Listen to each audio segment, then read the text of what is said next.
Well, that's coming up in the next hour. With us for the duration, UKIP's Deputy Chairman, Suzanne Evans. Welcome back to the programme. First, though, let's talk about Boris Johnson, the Mayor of London. Always in the news. He's been caught this time on film swearing at a taxi driver. Boris, what were you thinking of? Well, it was late at night and he was on his bike. Mr. Johnson is also a Conservative MP these days, was riding his bicycle when the altercation happened at some traffic lights. A source close to the Mayor described his language as, quote, colourful. That's one word for it. Let's have a look. Yeah, you're one of them, mate. One of them. You got not in that order. Yeah, look, you thought. Just an everyday event on the streets of North London around midnight. What do you make of that? I know what my mum would say. She'd say, I think that was 6 of one and half a dozen of the other. And I think that's about right. You know, I think the taxi driver started it. Boris was determined to finish it. Definite bit of road rage. But I think they're both to blame, weren't they? Don't you think? Well, LBC, the big London phone-in station, which you can now get around Britain on the web, they did this morning because it's meat and drink for them.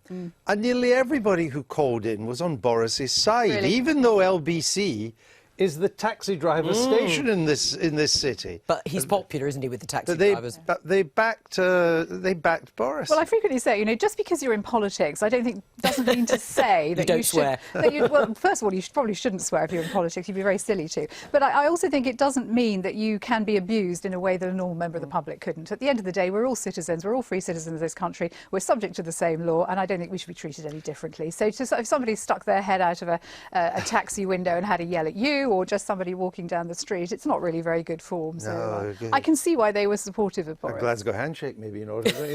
I thought what was interesting about it was nothing to do with that so much. But here you have the mayor of what you could argue was the greatest city in the world. I think it is, Huge, absolutely. Yes. marvellous city, approaching over 8 million, heading for 10 million people.